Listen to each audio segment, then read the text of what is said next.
Welcome to learning via online. আজকে তোমাদের সাথে যেটা আলোচনা করব সেটা হলো মহাবিদ্রোহের প্রকৃতি ও চরিত্র সম্পর্কে একটা প্রশ্ন। 1857 খ্রিস্টাব্দের মহাবিদ্রোহের প্রকৃতি চরিত্র কেমন ছিল সেটা বিশ্লেষণ করো, রাইট?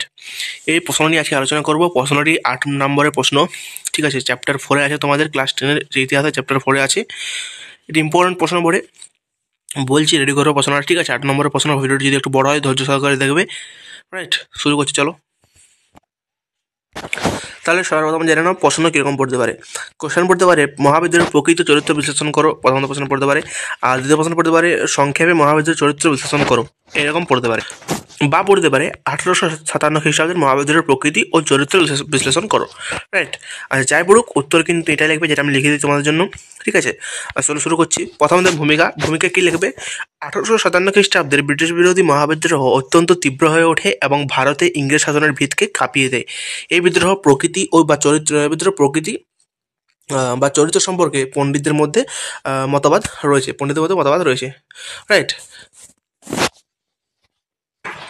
তাহলে কি বলছে যে 1857 খ্রিস্টাব্দে যে বিদ্রোহ, ব্রিটিশ বিরোধী বিদ্রোহ যেটি ছিল সেটি ছিল খুব তীব্র বিদ্রোহ ছিল, এবং ওই বিদ্রোহ কী করে ভারত ইংরেজ শাসনের যে ভিতকে একা কিন্তু নড়িয়ে দেয়, ঠিক আছে? এবং ইংরেজ শাসনকে জব্দ করে দেয় বিদ্রোহটা। এই বিদ্রোহের প্রকৃতি ও চরিত্র সম্পর্কে নিচে বিভিন্ন পণ্ডিতের মতবাদ রয়েছে, বিভিন্ন পণ্ডিতদের, বিভিন্ন ঐতিহাসিকগণদের বিভিন্ন ধরনের মতবাদ রয়েছে। আমরা এই বিদ্রোহ পড়তে গিয়ে আমরা আজকে ক্লাসে অনেকগুলো নাম পাবো, সেগুলো তোমাদেরকে মনে রাখতে হবে, রাইট? প্রথমে দেখো কী গেছে।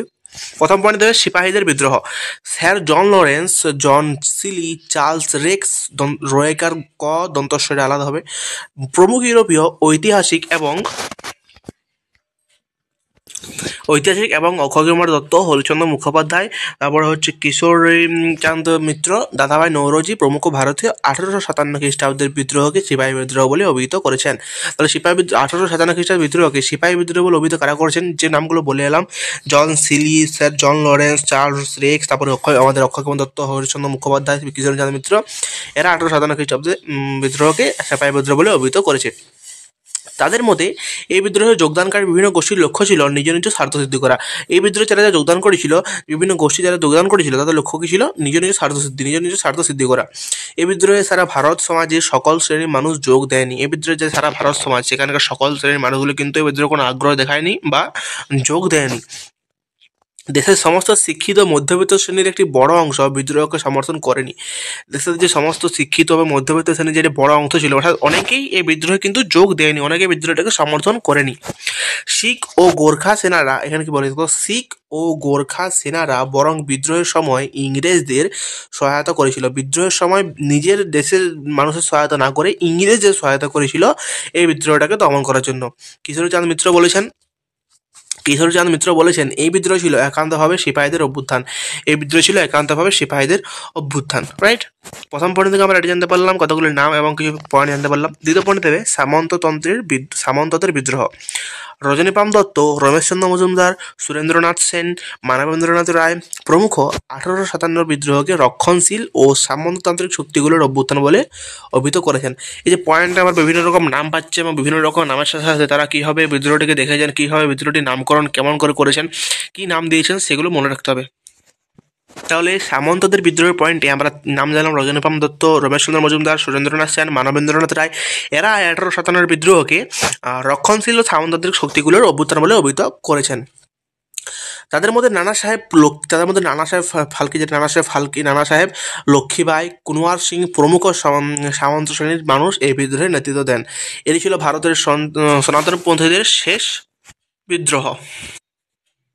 তাহলে এই যে বিদ্রোহটি ছিল 1857 খ্রিস্টাব্দের বিদ্রোহটি ছিল, সেই বিদ্রোহ ছিল সনাতনপন্থীদের শেষ বিদ্রোহ।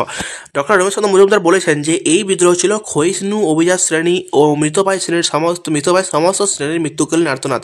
তাহলে এই এটিকে বলেছেন ডক্টর রমেশচন্দ্র মজুমদার, যে ক্ষয়িষ্ণু অভিজাত শ্রেণী এবং মৃতপ্রায় সামন্ত শ্রেণীর মৃত্যুকালীন আর্তনাদ। এই যে ছোটো ছোটো জিনিসগুলো মুখস্থ রাখতে হবে, রাইট? এই প্রশ্নটা না পড়লেও এর থেকে শর্ট অনেক পড়বে, আর প্রশ্নটাও পড়ার চান্স রয়েছে। ওকে, 3 নম্বর পয়েন্ট দেবে জনসাধারণের অংশগ্রহণ। নর্টন, মেলেসন, বল, জন কে প্রমুখ 1857 খ্রিস্টাব্দের বিদ্রোহকে একটি গণবিদ্রোহ হিসাবে প্রমাণ করার চেষ্টা করেছেন। তাহলে গণবিদ্রোহ পয়েন্ট পেয়ে পাচ্ছি আমরা। গণবিদ্রোহকে বলেছেন নর্টন, মেলেসন, বল, জন কে ইত্যাদি বলেছেন গণবিদ্রোহ মানে প্রমাণ করার চেষ্টা করেছিলেন। এমনকি ডক্টর সুরেন্দ্রনাথ সেন এই বিদ্রোহে সামন্ত নেতাদের নেতৃত্বে কথা স্বীকার করেও তার 1857 গ্রন্থে বলেছেন যে এই বিদ্রোহ শেষ পর্যন্ত নানা স্থানে গণবিদ্রোহের আকার নেই। এটা কে বলছেন? ডক্টর সুরেন্দ্রনাথ সেন।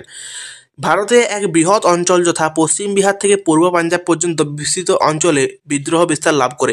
তাহলে পূর্ব পাঞ্জাব থেকে পশ্চিম বিহার থেকে পূর্ব পাঞ্জাব এই অঞ্চলগুলিতে বিদ্রোহ কিন্তু বিরাট একটা বিশাল মানে বিস্তার লাভ করে। অন্তত কিছুদিনের জন্য হলো এই অঞ্চলে ব্রিটিশ শাসনের অবসান ঘটে। তারা এত বিদ্রোহ মানে এই বিদ্রোহটা এই অঞ্চলে এতটাই ঘনত্ব বা এতটাই মানে লাভ করে, বিস্তার লাভ করে যে এই অঞ্চলে ব্রিটিশ শাসনের মানে যারা তোমার শাসন সেটাকে অনেকটাই দমন করতে বা আটকাতে বা অবসান ঘটাতে সক্ষম হয়েছিল কিছুদিনের জন্য। দেশের বিভিন্ন প্রান্তে সাধারণ কৃষক, শ্রমিক, কারিগর স্বেচ্ছায় বিদ্রোহে যোগ দেয়। এই কারণেই এটা হয়েছিল, মানে ব্রিটিশ দমন করতে বা ব্রিটিশ শাসনকে কিছুদিনের জন্য আটকাতে সক্ষম হয়েছিল। কারণ কেন? এই যে দেশের বিভিন্ন ধরনের সাধারণ শিক্ষক সাধারণ কৃষক, শ্রমিক, কারিগর স্বেচ্ছায় বিদ্রোহে যোগ দেয়। ঠিক আছে, অনেক ক্ষেত্রে আমরা দেখলাম প্রথম পয়েন্টে দেখলাম যে শিখ ও গোর্খা শ্রেণীরা কী করেছিল, তাদের দেশের বিরুদ্ধে গিয়ে ব্রিটিশদের সাহায্য করেছিল। এরকম বিভিন্ন টুইস্ট আছে, পয়েন্টগুলোতে দেখে যাও। তারপর 4 নম্বর যে পয়েন্টটা দেবে সেটা হলো জাতীয় বিদ্রোহ। ঐতিহাসিক আউটরাম রবার্টসন টোরি দলের নেতা ডিসিলারি। তাহলে আউটরাম রবার্টসন টোরি দলের নেতা কে ছিলেন? টোরি দলের নেতা ছিলেন ডিসিলারি, রাইট। সমাজতন্ত্রবিদ কার্ল মার্কস প্রমুখ ওই বিদ্রোহকে জাতীয় বিদ্রোহ বলে অভিহিত করেছেন। তাহলে জাতীয় বিদ্রোহ অভিহিত করেছেন কারা? এই যে কার্ল মার্কস, ডিসিলারি, এরা জাতীয় বিদ্রোহ অভিহিত করেছে। ঐতিহাসিক শশীভূষণ চৌধুরী বলেছেন যে এটি ছিল সাম্রাজ্যবাদ বিরোধী জাতীয় যুদ্ধ। তাদের মধ্যে মুজাফফরনগর, বিহার ও উত্তরপ্রদেশের সিপাহীদের সঙ্গে সংযোগ ছাড়াই অসামরিক লোকজন ও জমিদার শ্রেণীর ব্রিটিশ বিরোধী আন্দোলন সক্রিয় হয়ে ওঠে।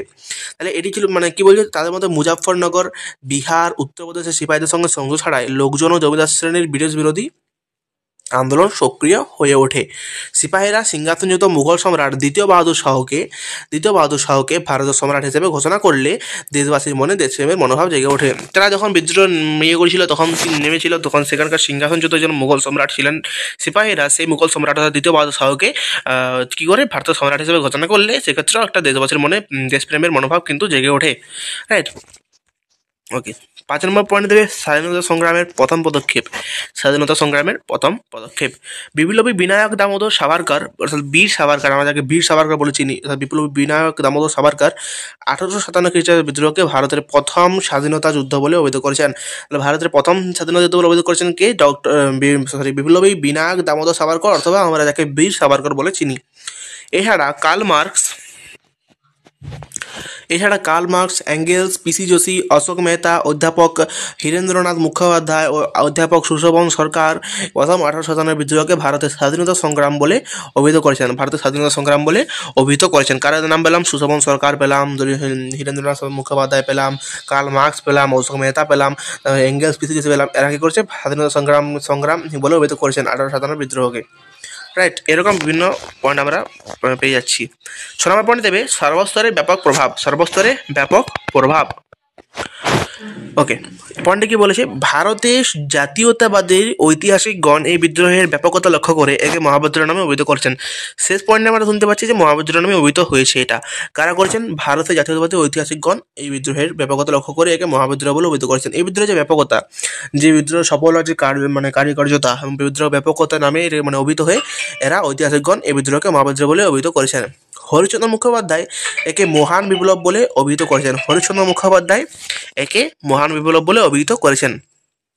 রাইট। এরিক স্টোকস বলেছেন যে এই বিদ্রোহ ছিল ভারতের ইংরেজ শাসনের বিরুদ্ধে সশস্ত্র আন্দোলনের শেষ অধ্যায়। এরিক স্টোকস বলেছেন এই বিদ্রোহ ছিল ভারতের ইংরেজ শাসনের বিরুদ্ধে সশস্ত্র আন্দোলনের একটি অন্তিম অধ্যায় বা শেষ অধ্যায়। এই আন্দোলনে ইংরেজদের বিতরণের কথা ভাবা হয়েছিল। এই আন্দোলনে ইংরেজদের বিতরণে কী করে তাড়িত করা হয়, তাদেরকে তাড়ানোর কথা এখানে এই আন্দোলনে কি ভাবা হয়েছিল। এই 6টি পয়েন্ট তোমাদের সামনে বললাম। পয়েন্টগুলো একটু যথেষ্ট বড় ছিল, কারণ 8 নম্বরে প্রশ্ন এবং সোজা ভাষায় লেখা আছে। পয়েন্টগুলো মুখস্থ করতে অসুবিধা হবে না, ভালো করে মুখস্থ করবে। উপসংহারটা বলে দিচ্ছি, শুনে নাও। উপসংহার দেবে লাস্ট পয়েন্ট। 1857 খ্রিস্টাব্দের বিদ্রোহের প্রকৃতি সম্পর্কে বিভিন্ন পণ্ডিত বিভিন্ন দৃষ্টিভঙ্গি প্রকাশ করলেও এসব দৃষ্টিভঙ্গির বিরুদ্ধে বিভিন্ন যুক্তি দেওয়া হয়। যেমন ডক্টর রমেশচন্দ্র মজুমদার বলেছেন 1857 খ্রিস্টাব্দে তথাকথিত প্রথম জাতীয় স্বাধীনতা সংগ্রাম প্রথম নয়, জাতীয়ও নয় এবং স্বাধীনতা সংগ্রামও নয়। তাহলে এই যে ব্যাপারটা যেটা আমি বললাম উপসংহারে তোমাদেরকে, কি বললাম যে 1857 খ্রিস্টাব্দে বিদ্রোহের প্রকৃতি সম্পর্কে বিভিন্ন পণ্ডিত বিভিন্ন দৃষ্টিভঙ্গি প্রকাশ করলো। এসব দৃষ্টিভঙ্গির বিরুদ্ধে বিভিন্ন যুক্তি দেওয়া হয়। তারা যে দৃষ্টিভঙ্গি প্রকাশ করেছিল বিদ্রোহ সম্পর্কে, সেই ক্ষেত্রে অনেক রকম যুক্তি বা আমাকে বলে দেখো সমালোচনা কিন্তু পাওয়া যায় এবং সেগুলোকে দেওয়া হয়। যেমন প্রথমে বললাম যে আমাদের ডক্টর রমেশচন্দ্র মজুমদার বলেছিলেন 1857 খ্রিস্টাব্দে তথাকথিত প্রথম জাতীয় স্বাধীনতা সংগ্রাম, কিন্তু পরে তিনি বলছেন প্রথমও নয় এটি, এবং এটি জাতীয় নয় এবং স্বাধীনতা সংগ্রামও নয়। রাইট, ওকে। EMS নম্বুদ্রিপাদ কি বলেছে, এই বিদ্রোহের গণচরিত্র অস্বীকার করে বলেছেন বিদ্রোহ যত সংখ্যক সৈন্য যোগ দিয়েছিল তার চেয়ে অনেক বেশি সৈন্য বিদ্রোহ দমনে ইংরেজদের সাহায্য করেছিল। মানে এর আর কি বলেছে যে ঘর শত্রু বিভীষণ ব্যাপারটা আর কি, মানে ইনি বলেছেন EMS নম্বুদ্রিপাদ বলেছেন যে বিদ্রোহ যত সংখ্যক সৈন্য মানে যোগ দিয়েছিল, অ্যাড হয়েছিল, মানে তারা জয়েন হয়েছিল বিদ্রোহটিতে, তার থেকে বেশি, তার চেয়ে অনেক বেশি সংখ্যক, মানে 50% জয়েন হয়েছিল, তার থেকে 70% কিন্তু অনেকেই কী করেছিল যে আমাদের ইংরেজদের বিদ্রোহ দমনে সাহায্য করেছিল। রাইট, নিজস্ব বিদ্রোহ, তাদের নিজেরাই বিদ্রোহ দমনে সাহায্য করেছিল। এই জন্যই বিদ্রোহ দমন করা সম্ভব হয়।